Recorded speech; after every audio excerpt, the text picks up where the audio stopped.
Lux নিবেদিত।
ও যে আমাকে ছেড়ে এভাবে চলে যাবে সত্যি তা আমি কখনো বুঝিনি। বললাম তো ফিরে আসবে। ও যদি না ফিরে আসে তাহলে আমি মরে যাবো রোকসানা। একা একা থাকছো মানে? ইমরান কোথায়? ও ওর বাসায়, আমি আমার বাসায়। কেন তোমরা একসাথে থাকো না? না। তুমি আমার কথা শুনবে না সেটা আমি জানতাম। তুমি যেন আমার কথা শুনো সেই ব্যবস্থা আমি করে রেখেছি। আপনি কি আমাকে ব্ল্যাকমেল করতে চাচ্ছেন? কিন্তু পরে কিন্তু আমার সুবিধার মনে হয় না। ও জাগো ভাত খাইতেছে, হ্যাগো লাগেই বেইমানি করতেছে। ছেড়ে যেতেই হবে। পারভেজ, ছেড়ে না যাওয়ার জন্য সবচেয়ে যেটা বেশি দরকার ভালোবাসা, সেটা একদম নেই পারভেজ। High high doctor.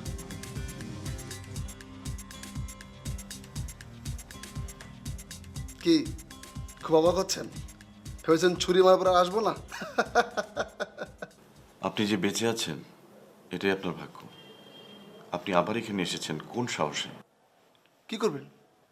মেরে ফেলবেন? মারুন। আমি কিন্তু সত্যি সত্যি আপনাকে মেরে ফেলবো। আর কখনো আসবেন না আমার অফিসে। আমি আসবো, বারবার আসবো। আপনি ডাক্তারি না ছাড়া পর্যন্ত আমি আসবো। আমি তো এখন আর রুগী দেখি না। আপনি তাহলে আর কি চান? আপনি আমাকে লিখিত দিবেন যে আপনি একজন ভুয়া মানসিক ডাক্তার, আপনি ডাক্তার কিছু জানেন না, বাস। তাহলে আপনাকে ছেড়ে দেব। আপনি কি পাগল? জি না, আমি একজন সুস্থ স্বাভাবিক মানুষ। আপনি একজন অসুস্থ মানুষ। নিজেকে নিয়ে ভাবেন, আমাকে নিয়ে ভাবার কোনো যোগ্যতা আপনার নেই। আচ্ছা আচ্ছা ভাই, আপনার প্রবলেমটা কি বলেন তো? আমার কোনো প্রবলেম নেই। আপনি একজন অযোগ্য ডাক্তার, আপনি ডাক্তারি কিছু জানেন না, এটা আমাকে লিখিত দিতে হবে।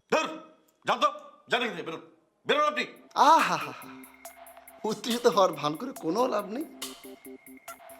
ওকে, আমি যাচ্ছি, কিন্তু আমি আসবো, আবার আসবো, বারবার আসবো।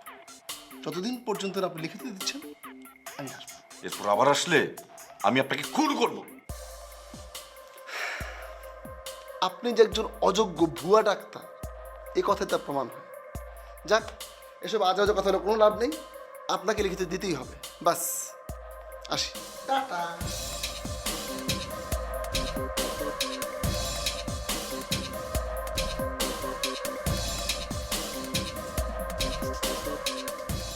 এই সাহেব, এদিকে।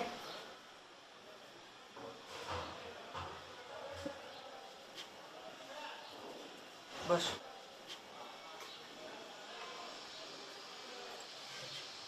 থানায় কি খুব মারধর করেছে বাবা? না, মারধর করে না। আচ্ছা, তোর কি মনে হয় তোর ঘরে এসব জিনিসপত্র কে রেখেছিল? মা আমি জানি না, বিশ্বাস করো মা, ওগুলো আমার না। সেটা তো আমরা জানি, তুই আমার এমন ছেলেই না, কিন্তু তোর সাথে কার শত্রুতা আছে যে এসব জিনিসপত্র তোর ঘরে রাখবে? আমি তো কখনো কারোর সাথে খারাপ ব্যবহারও করি না। আমার শত্রু কোত্থেকে আসবে মা? বাবা, তুই ফিরে আসার পর একবার তোর বাবার সঙ্গে দেখা করলি না? উচিত ছিল না একবার তোর বাবার সঙ্গে দেখা করা? মা, আমি জেল থেকে এসে বাবার সামনে কিভাবে দাঁড়াবো? আমার তো ভীষণ লজ্জা লাগছে। তারপরেও তুই বাবার সঙ্গে একবার দেখা করে বল, এসব তুই কিছুই জানিস না, তুই নির্দোষ। মা না, আমি বাবার কাছে যেতে পারবো না। তুমি প্লিজ বাবাকে একটু বুঝিয়ে বলো।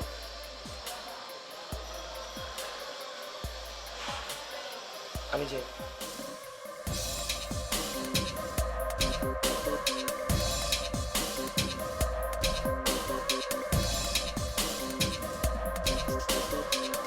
টুম্পা, আমি একটা জিনিস বুঝতেছি না যে লাইলি প্ল্যানটা কি করতে চায়? হে তো মুইও বুঝতে আসি না হের মনে কি আছে, হে কি চায়, কি করতে চায়, হে তো মুইও জানি না। আমার মনে হয় কি ও ছোট নানার লোক। ছোট নানা যে বাড়ি দখল করতে চায় ও তাগো দলে। কে তোর এই কথা মনে হইলো কে? আমি দেখিছি ও ছোট নানার সাথে খাতির রাখে। ওর নানারে সব খবরাখবর এই বাড়ির দিতে যায়। তুই কেমনে জানলি? আমি জানি রে, সব জানি। কিন্তু আমরা যে ওর কথা মতো সব কাজ করতেছি, ওরে যদি পুলিশ ধরে তাহলে তো আমাকেও পুলিশে ধরবে। হে মফিজ, এই পুলিশ যদি লালিরে ধরে হ্যাঁ তো মগরে ধরবো, মগরে কি আর ছেড়ে দিব? আচ্ছা তাহলে এক কাজ করবো, আমি কয়ে দিই যে আমি ওর সাথে আর নেই। আর না, কিছু হইবে না। এই রিস্ক না নিলে কি হইবে ক? কিন্তু সেই জন্য 2 নম্বরই কাম করব। হ্যাঁ, এটা তো ঠিক কথাই কইছস। হে তো মোর মন চাইতে আছে না এই 2 নম্বরে কাম করতে। তুই কতগুলো টাকা দিব কইছিল না? কিন্তু যদি টাকা না দেয়? হেলে মুই নানারে যাইয়া কইয়া দিমু সব কথা। না না না না, কওয়া যাবে না। তুই কল্পনাও করতে পারবি না লাইলি কত ডেঞ্জারাস। ও যে কোনো মুহূর্তে যে কোনো কিছু করে ফেলতে পারে। এখন আমাকে খুব সাবধানে থাকতে হবে, কারণ ও যে কোনো মুহূর্তে আমাদের সাথে বেইমানি করে বসতে পারে। হ্যাঁ, এইটা তুই ঠিক কথাই কইছস মফিজ। এই তুই এখন এখানে থাক, মোর কাম আছে, মুই যাই। এই, আচ্ছা না, কিছু না, যা।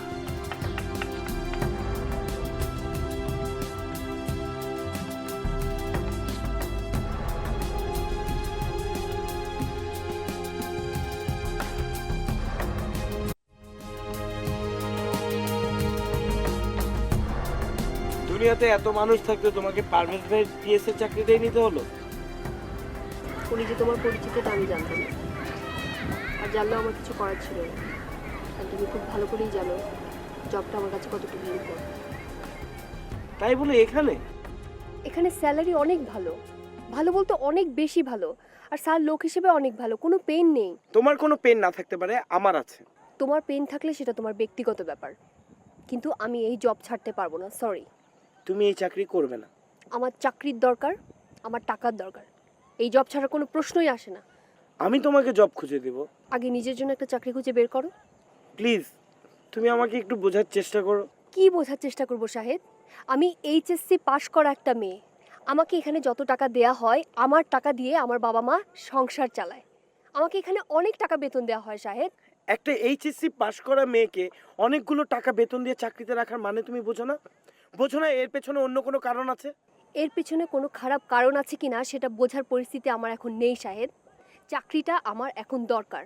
আর স্যার কখনো আমার সাথে খারাপ বিহেভ করেনি, আমি কখনো কোনো কিছু ব্যাড ইন্টেনশন ফিল করিনি। সে তোমাকে টাকা দেয় আমার জন্য। কার জন্য দেয় সেটা আমার কাছে ইম্পর্টেন্ট না শাহেদ। আমি জব ছাড়তে পারবো না, ব্যাস। প্লিজ রেবেকা, তোমার কাছে আমি হাত জোর করে মিনতি করছি। তুমি যদি আমার পায়েও পড়ো তারপর আমি চাকরিটা ছাড়তে পারবো না। আচ্ছা, তুমি কেন বুঝতে পারছো না যে এর পেছনে শুধু আমি না, আমার পুরো ভবিষ্যৎ জড়িত, আমার বাবা মা জড়িত।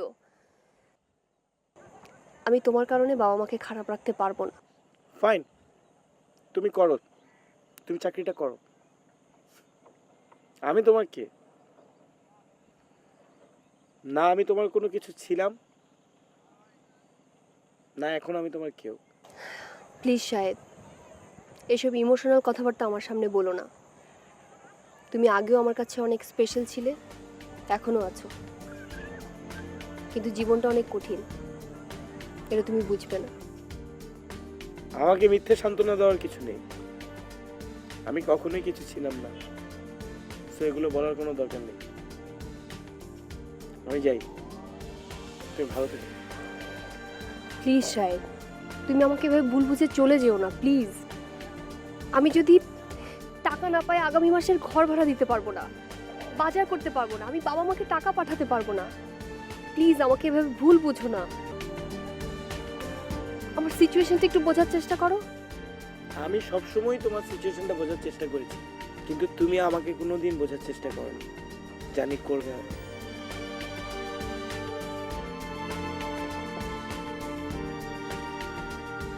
সেটা কখনো এক্সপেক্টও করি না।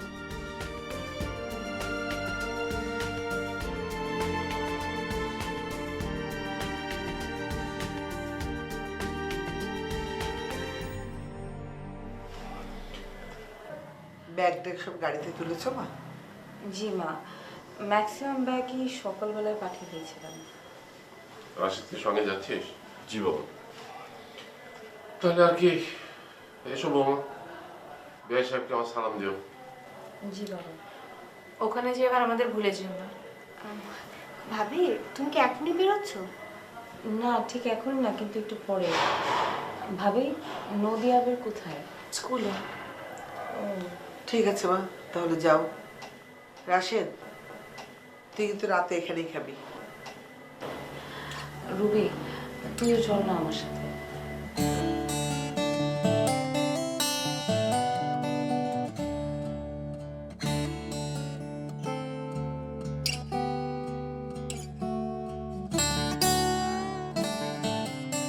নাদিয়া যে কেন গেল বুঝতে পারলাম না। যে কারণের কথা বলছে সে কারণে তো আর বাড়ি ছেড়ে যাওয়ার দরকার ছিল না। কি জানি কেন গেল, তুমি যে জানো আমরা তো তাই জানি। নানি, মুই আজ কাম করতে পারব না। কেন, কি হয়েছে? কাজ করতে পারবি না কেন? মোর মাঝে মামে চলে যাইতে আছে নানি, হের লাইগা মোর মনটা খুব ব্যাড হয়ে আছে নানি, খালি ক্যারেং ক্যারেং পাইতে আছে নানি, কাজে কামও মন বইতে আছে না। মুই আজ কাম না করলে হয় না নানি। তোর চেহারা দেখে তো মনে হচ্ছে না যে তোর মন খারাপ।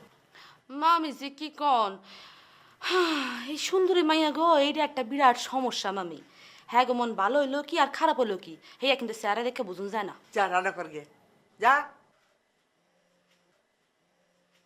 বৌমা, জি। নাদিয়া কি তোমাকে বলেছে ও কেন গেল? না মা, কেন যে গেছে আল্লাহই জানেন। নাদিয়া কি আর এ বাড়িতে কোনদিন আসবে না? কি জানি, তোমাকে যা বলেছে আমাকেও তাই বলেছে। দোতলাটা একেবারে খা খা করবে।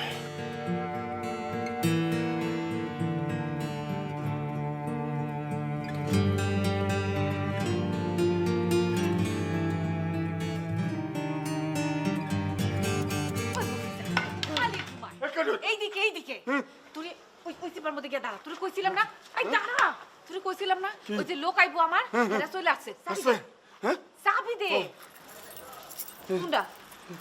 এইটা না, এইটা না, হ্যাঁ এইটা। ঠিক তো? হ্যাঁ। যা যা যা যা, তুই যা যা। গেলো।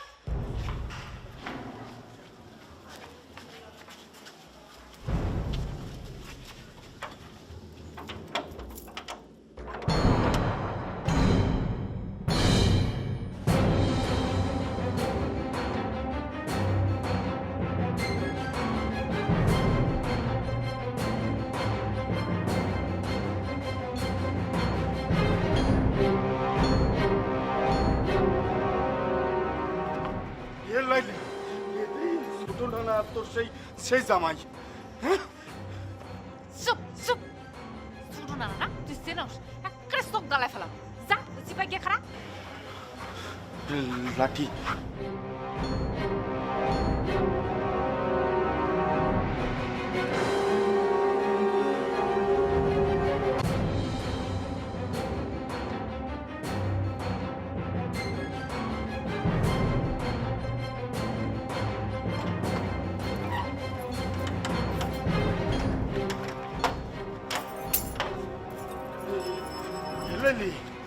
তুই তো হেভি ডেঞ্জারাস। চুপ। এই কথা কাউরে যদি তুই কইছস তোর পেয়ারের চুম্পারেও না ঠিক আছে ঠিক আছে, আমি এই তোর মাথায় হাত ছুঁয়ে, না আমার মাথায় হাত ছুঁয়ে করছি, আমি চুম্পারেও খাবো না। খবরদার ওরে আল্লাহ, ই কি ষড়যন্ত্র, আমি আগেই বুঝতে পারছিলাম। আল্লাহ তুমি রক্ষা করো আল্লাহ।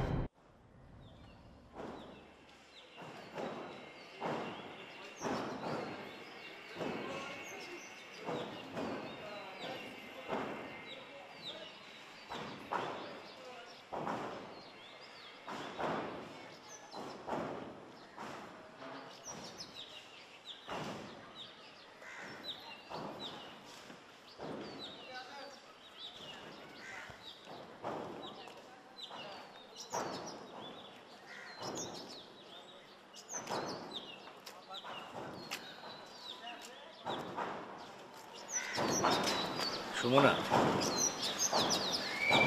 আচ্ছা তুমি আমার সঙ্গে এমন করছো কেন বলো তো? কি করছি আমি তোমার সাথে? আমাকে বিয়ে করেতে তুমি ভুক্তভোগী, আমার তোমার সাথে কথা বলার দরকার কি? এই যে তুমিও তো বলেছো যে আমাকে বিয়ে করে নাকি তুমি ভুল করেছো, আমি কি সেটা মনে করে রেখেছি বলো? তুমি তা মনে রাখোনি, কারণ আমি সত্যি কথা বলেছি। আচ্ছা ঠিক আছে, ঠিক আছে, আমি ধরে নিলাম যে তুমি যা বলেছো সব সত্যি বলেছো, আর আমি যা বলেছি সব মিথ্যে কথা বলেছি। কিন্তু তারপর তুমি আমার সঙ্গে এমন করো না প্লিজ। প্লিজ ন্যাকামি করবে না তো, আমার ভালো লাগছে না। সুমনা চলো, আমার প্রচণ্ড খিদে পেয়েছে, একসাথে খাবো। লাইলিকে বলো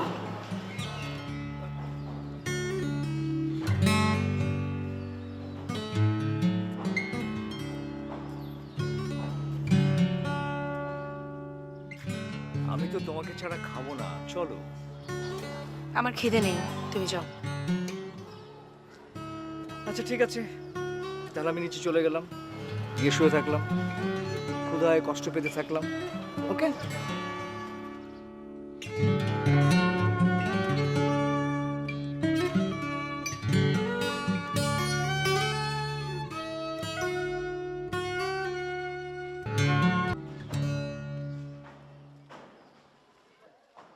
মামি খাইবেন না?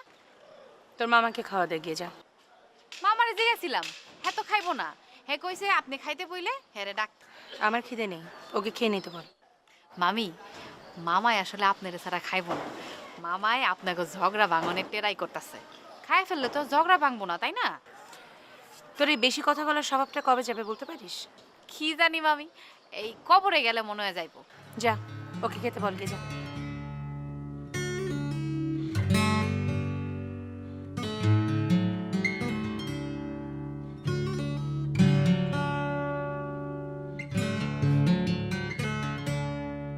মামি আপনারে কইছিলাম না যে দেখেন মামাই আপনার দিয়ে খাইবো না। না খেলে না খাক, বসে থাকুক। হ মামি ঠিকই আছে, পুরুষ মানুষ একটু টাইট দিয়া দৌড়ের উপর রাখার লাগে, ভালোবাসা দেখায়। বউ মরলে তো 40 দিন না যায় তার একটা বিয়া করবো, আবার বড় বড় কথা। তাইলে একটা ধাক্কা দিয়ে তোকে এখান থেকে ফেলে দেবো। আমার জন্য তোমার মায়া খুব কম রাখবে। ঠিক আছে ওঠো, খেতে আসো, চল। আমি তো তোমাকে ছাড়া খাবো না। আমিও খাচ্ছি, ওঠো। লাইলি, জি মামি। এই লাইলি খাবার দে। মামি খাবার রেডি। আমি জানতাম আপনি মামার উপর রাগ কইরা থাকতেই পারেন না, এই স্বামী স্ত্রী ঝগড়া হইলো গিয়া মধুর ঝগড়া। লাইলি, মামি বেশি কথা কওনের জন্য আমি সরি, খাবার রেডি।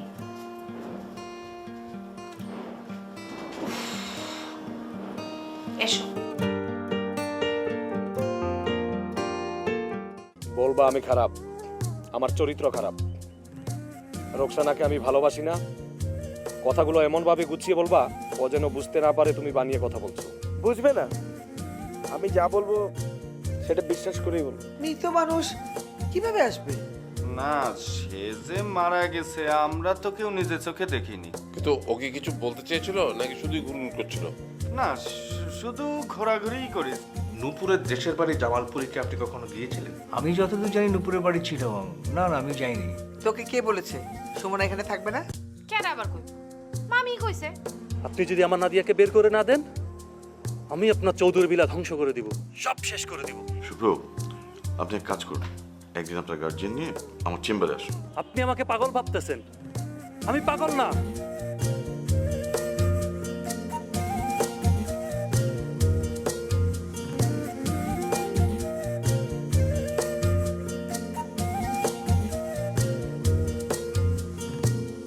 যারে ভেবে দিন কেটে যায় মনের গহীন ঘরে, যারা সাথে মনের ভেতর সুখের